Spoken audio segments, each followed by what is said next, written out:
Okay, in this video we're gonna look at small talk.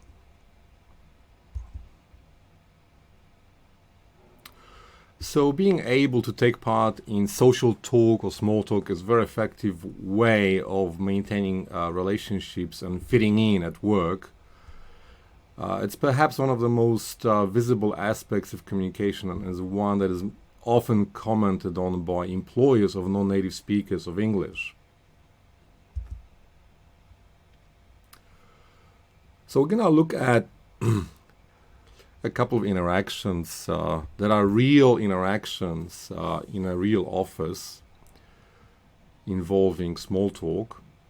So the context here is the beginning of the day. Diana, the manager of a government department, enters the office of her administrative assistant, Sally, at the beginning of the day to collect mail. They have worked together for 2 years. So this is before email, obviously, right? Because she's collecting mail. No one does that anymore. But before email, there was a mail room where people would go to get their work mail, right? It was on paper.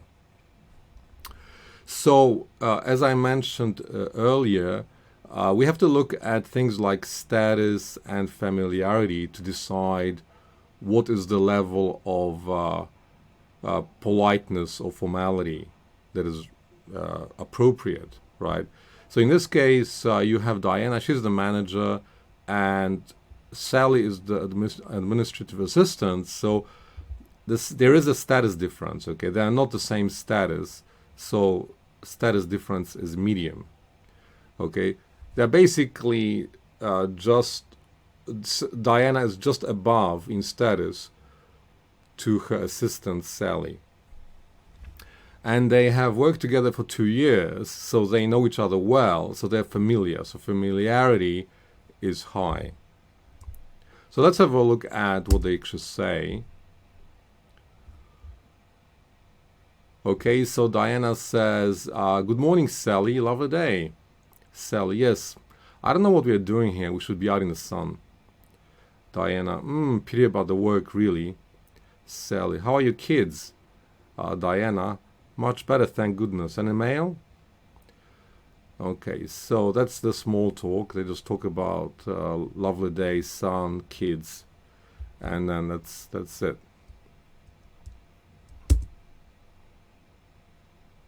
So here are some questions to ask about the interaction. What is the topic of the small talk? So in this case, weather and children. How much detail is given? So not much, right? How long does a small talk last? So it's just a few sentences, right? And how does this compare to the communication style in China? So I'll leave that up to you guys.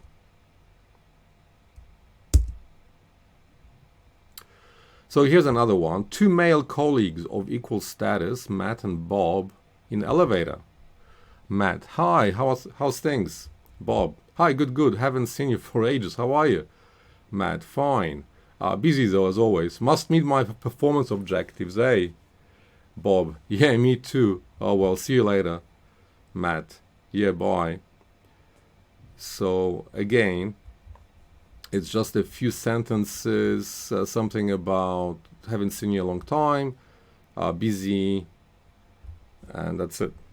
It's just a very short conversation. Another one, context. Joan and May pass on the stairs. Joan, hello, haven't seen you for a while. May, hi, well, I've been a bit busy. Joan, it should be Joan, sorry, but must have lunch sometime. May, yeah, good idea, give me a call. So again, busy, must have lunch, give me a call. Okay, so these are very short conversations and they kind of talk about being busy at work and yeah, hi, haven't seen you in a long time, kind of that kind of stuff.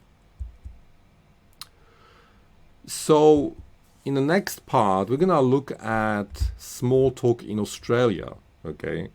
And because I'm Australian and it's kind of specific to the country, some of the small talk. So let's have a look at what are the things you would say in Australia, like as part of small talk.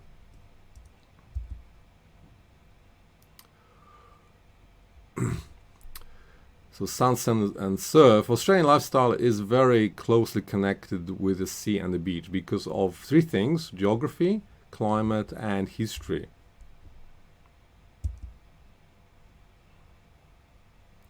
So geography, most Australians live in close proximity to the coast.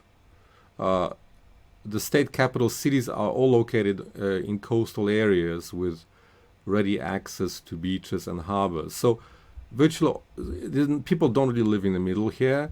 Virtually, like all of Australians live on the coast. Some people live more inland, but not that many. So most people live around the coastal areas, mostly on the east coast and southeast, and then some on the west. So there's Melbourne, Sydney, Brisbane, Adelaide. Virtually all of Australians live near the coast. Climate. Australia has a warm climate with short mild winters and long hot summers. There's plenty of warm and sunny weather, perfect for the beach and outdoor activities. So the climate is very warm, kind of similar to Shenzhen. Yeah, very warm and sunny. And it's also the history. Australia was colonized by Great Britain, which was one of the great seafaring nations. So basically, Great Britain had, many ships and a lot of sailors kind of, and they came to Australia by ships. So that kind of means that people are comfortable with water and activities like sailing and boats generally. So for these reasons, Australians have a close affinity with the sea and love spending time near water, out in the sun, either at a beach, on a harbour, on a river, maybe on a boat, fishing, or at a suburban swimming pool. People in coastal cities have easy access to urban beaches and harbours. For many people, weekends are spent sunbathing at the beach, surfing, fishing, or sailing on a boat.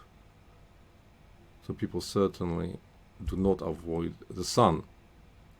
And many beaches have picnic areas with outdoor barbecues where families bring food to spend the day. It's important to plan a good weekend, usually doing some sort of water or sun-related outdoor activity. So people really look forward to the weekend to go out in the sun. And so to go back to the workplace and small talk, Australians usually say have a good weekend at the end of the working week. So usually on Friday, people say have a good weekend.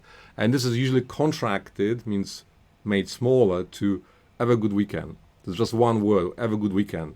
Kind of, they don't say have a good weekend, they say have a good weekend. There's a kind of one word because they say it so many times. Common small talk at the end of the working week is to ask, at the start of the working week is to ask, how was your weekend, right? So on Monday they will say, how was your weekend? Again, it's kind of contracted to one word, how was your weekend? It's kind of it becomes a greeting. And people like talking about doing some sort of an outdoor activity. Like, great, spent Sunday at Bondi Beach with family or with friends. It's usually better to say that than nothing much, stayed in watching TV or went with the family to a seafood restaurant. Usually people like talking about doing something outdoors.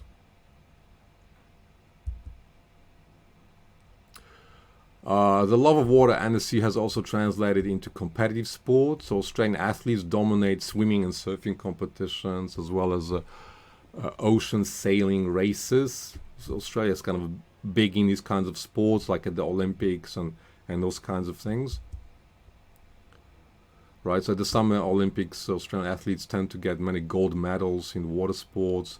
And these events tend to be kind of a hot topic of discussion at the office over lunch.